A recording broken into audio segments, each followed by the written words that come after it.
সাবুদানা দিয়ে তো অনেক রেসিপি তৈরি করে নেওয়া যায়, যেমন সাবুর পায়েস, সাবুর খিচুড়ি, সাবুর পোলাও। এছাড়া আরও অনেক রেসিপি হয়। তবে এই পদ্ধতিতে যদি একবার সাবুদানা দিয়ে এই ডেজার্টটি তৈরি করে খেয়ে দেখেন, আমি কথা দিচ্ছি আপনাদের কাছে পৃথিবীর সবচেয়ে সেরা ডেজার্ট এটাই হবে। আজকে আমি আপনাদেরকে তৈরি করে দেখাবো সাবুদানার রসমালাই। সাবুদানার এই রসমালাইটি খেতে এতটাই টেস্টি হয় যে আপনারা একবার খেলে বারবার খেতে চাইবেন। বেশি কথা না বলে চলুন ঝটপট দেখে নেওয়া যাক কিভাবে খুব সহজে এই সাবুদানার রসমালাইগুলো আমি তৈরি করেছি। সাবুদানার রসমালাই তৈরি করার জন্য এখানে একটা ছোট বাটি মেপে এক বাটি আমি সাবুদানা নিয়েছি। এখানে আমি বড় দানা সাবুদানা ব্যবহার করেছি, তবে আপনারা চাইলে ছোট দানা সাবুদানাও ব্যবহার করতে পারেন, সেক্ষেত্রেও এই রসমালাইটা বেশ ভালো হয় খেতে। আমি এখানে 500 দুধের রসমালাই তৈরি করব, তার জন্য এখানে ছোট বাটি মেপে এক বাটি সাবুদানা নিয়ে নিয়েছি। আপনারা যদি বেশি পরিমাণে তৈরি করতে চান সেক্ষেত্রে সাবুদানার পরিমাণটা বাড়িয়ে নেবেন, দুধের পরিমাণটাও বাড়িয়ে নেবেন। এখন সাবুদানাগুলোকে একটা ছাঁকনির উপর নিয়ে খুব ভালো করে ধুয়ে নিয়েছি, আর এরকম গামলা ভর্তি জল করে সাবুদানা সমান সমান করে জলটাকে দিয়ে সাবুদানাগুলোকে আমি ভিজিয়ে রেখে দিয়েছিলাম 10 মিনিটের জন্য। 10 মিনিট পরে দেখুন সাবুদানাগুলো বেশ অনেকটাই ফুলে গেছে আর সাবুদানাগুলো একদম নরম হয়ে গেছে।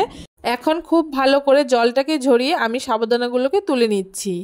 খুব ভালো করে সাবুদানার জলটাকে ঝরিয়ে নিয়েছি। এখন একটা বাটির মধ্যে আমি সাবুদানাগুলোকে ঢেলে নিচ্ছি। এখন ভেজানো সাবুদানাগুলোর মধ্যে আমি একটা চামচ মেপে 2 চামচ মতো চিনি দিয়ে দিচ্ছি। আপনারা চাইলে চিনির পরিমাণটা একটু কম বেশি করে ব্যবহার করতে পারেন। তারপরে এখানে আমি শুকনো নারকেলের গুঁড়ো দিয়ে দিচ্ছি 2 চামচ মতো। আপনারা চাইলে ফ্রেশ নারকেল কুড়াও এখানে ব্যবহার করতে পারেন। তারপরে এখানে 10 টাকা প্যাকেটের 1 প্যাকেট গুঁড়ো দুধ নিয়ে নিয়েছি, তার থেকে হাফ প্যাকেট গুঁড়ো দুধ এখানে আমি ব্যবহার করেছি, বাকি হাফ প্যাকেট আমি পরে ব্যবহার করব। আপনারা চাইলে এখানে সামান্য পরিমাণে একটু নুনও ব্যবহার করতে পারেন। যারা মিষ্টি জিনিসে নুন খেতে পছন্দ করেন তারা অবশ্যই ব্যবহার করবেন। এখন খুব ভালো করে সব কিছু একসাথে চটকে চটকে মেখে একটা ডো তৈরি করে নেব। খুব বেশি নরম করে এই ডোটাকে তৈরি করে নেওয়া যাবে না, তাই জলটাকে খুব ভালো করে ঝরিয়ে নিতে হবে সাবুদানা থেকে। দেখুন খুব ভালো করে বেশ কিছুক্ষণ মাখিয়ে নেওয়ার পরে খুব সুন্দর একটা ডোতে পরিণত হয়েছে। এখন ছোট ছোট করে আমি রসমালাইগুলোকে তৈরি করে নেব। তার জন্য অবশ্যই হাতের মধ্যে একটুখানি ঘি লাগিয়ে নিতে হবে, আপনারা চাইলে তেলও লাগিয়ে নিতে পারেন। দেখুন হাতের মধ্যে আমি এখানে একটুখানি ঘি লাগিয়ে নিয়ে এখন ছোট ছোট করে রসমালাই শেপগুলো দিয়ে দিচ্ছি।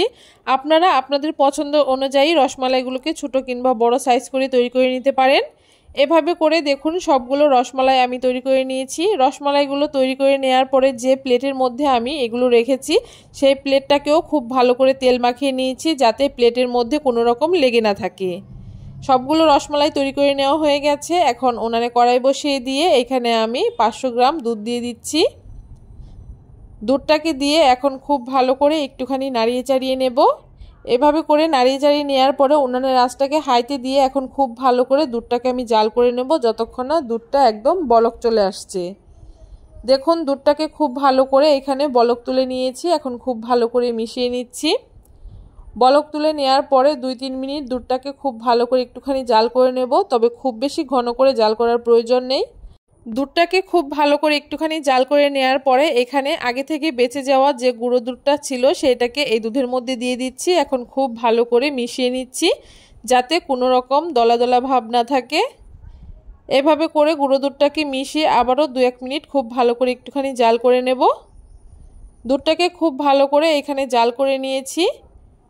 এখন আগে থেকে তৈরি করে রাখা সাবুদানার রসমালাইগুলোকে এখানে আমি দুধের মধ্যে দিয়ে দিচ্ছি। রসমালাইগুলো দুধের মধ্যে দিয়ে দেওয়ার পরে কোনো রকম নেড়ে চেড়ে নেওয়া যাবে না। মোটামুটি 1 মিনিট মতো একটুখানি রান্না করে নেওয়ার পরে এইভাবে করে আলতো হাতে একটা স্প্যাচুলা দিয়ে নাড়িয়ে দিতে হবে। কোনো রকম খুন্তি ব্যবহার করা যাবে না, তাহলে রসমালাইগুলো ভেঙে যেতে পারে। একটুখানি নাড়িয়ে দেওয়ার পরে এখন খুব ভালো করে বলক তুলে নেব। দেখুন খুব ভালো করে বলক চলে এসছে। এখন এইভাবে করে আলতো হাতে আবার একটুখানি নাড়িয়ে চাড়িয়ে দিচ্ছি যাতে তলায় না লেগে যায়।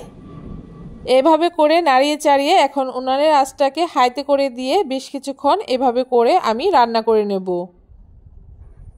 বেশ কিছুক্ষণ খুব ভালো করে আমি রসমালাইগুলোকে রান্না করে নিয়েছি। এখন হাতে দিয়ে খুব ভালো করে একটুখানি নাড়িয়ে চাড়িয়ে দিচ্ছি।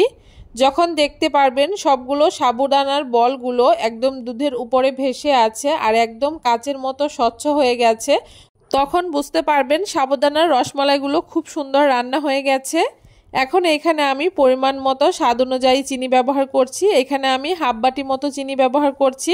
চিনিটাকে দিয়ে আবারও খুব ভালো করে নাড়িচাড়ি দিচ্ছি, কারণ চিনিটা দেওয়ার পরে বেশ অনেকটাই পাতলা হয়ে যাবে দুধটা, কারণ চিনি থেকে অনেকটাই জল ছেড়ে দেবে। এখন আবারও উনানের আঁচটাকে হাইতে করে দিয়ে চিনি থেকে যে জলটা ছাড়বে সেটাকে খুব সুন্দর করে শুকিয়ে নেব। এইভাবে করে হাই ফ্লেমে বেশ কিছুক্ষণ রান্না করে নেওয়ার পরে উনানের আঁচটাকে মিডিয়ামে করে দিয়ে উপর থেকে কয়েকটা কেশরের টুকরো ছড়িয়ে দিচ্ছি। এই কেশরের টুকরোটা দেওয়ার কারণে রসমালাইয়ের ফ্লেভার এবং স্বাদটা বেশ অনেকটাই বেড়ে যাবে, তবে আপনারা চাইলে স্কিপ করতে পারেন। এখন খুব ভালো করে বেশ কিছুক্ষণ রান্না করে নেওয়ার পরে আপনারা দেখতেই পাচ্ছেন সাবুদানাগুলো খুব সুন্দর উপর দিকে ভেসে উঠেছে, একদম কাচের টুকরোর মতো স্বচ্ছ হয়েছে। আর কতটা সুন্দর সেদ্ধ হয়েছে দেখে বুঝতেই পারছেন, একটা রসমালাইও কিন্তু এখানে ভেঙে যায়নি। দেখুন এইখানে রসমালাইটা খুব সুন্দর একটা কালার চলে এসছে, আর দুধটাও বেশ অনেকটাই ঘন হয়ে গেছে। এর থেকে বেশি দুধটা ঘন করা যাবে না, কারণ ঠান্ডা হওয়ার পরে এটা বেশ অনেকটাই ঘন হয়ে যাবে। এখন গ্যাসটাকে বন্ধ করে দিয়ে এখন সাবুদানার এই রসমালাইগুলোকে আমি নামিয়ে নেব। দেখুন সাবুদানার রসমালাইগুলোকে একটা বাটির মধ্যে তুলে নিচ্ছি, আর কতটা সুন্দর হয়েছে আপনারা দেখে বুঝতেই পারছেন। এইভাবে করে যদি কোনোদিন সাবুদানার রসমালাই তৈরি করে না খেয়ে থাকেন, অবশ্যই একবার খেয়ে দেখবেন। ভীষণই টেস্টি হয় খেতে, আর বানানো ভীষণই সহজ, মাত্র কয়েকটি উপকরণ দিয়ে তৈরি করে নেওয়া যায়। সাবুদানার এই রসমালাইগুলোকে একটু ঠান্ডা করে তারপরে আপনারা পরিবেশন করবেন। তাছাড়া আপনারা ফ্রিজে রেখে তারপরেও এই ডেজার্টটা খেতে পারেন, সেক্ষেত্রেও বেশ ভালো লাগে খেতে। সাবুদানার এই রসমালাইগুলোকে এমনিতেই অনেক সুন্দর লাগছে দেখতে, আর একটু সুন্দর লাগার জন্য আমি উপর থেকে কিছুটা কাজুর টুকরো দিয়ে দিচ্ছি দেখতে ভালো লাগার জন্য। কেমন লাগলো আজকে খুব সহজ পদ্ধতিতে এই সাবুদানার রসমালাইয়ের রেসিপি অবশ্যই কমেন্ট করে জানাতে ভুলবেন না। ভিডিওটা ভালো লাগলে অবশ্যই সবার সাথে শেয়ার করে দেবেন, আর আমার চ্যানেলে নতুন বন্ধু থাকলে অবশ্যই চ্যানেলটাকে সাবস্ক্রাইব করে দেবেন।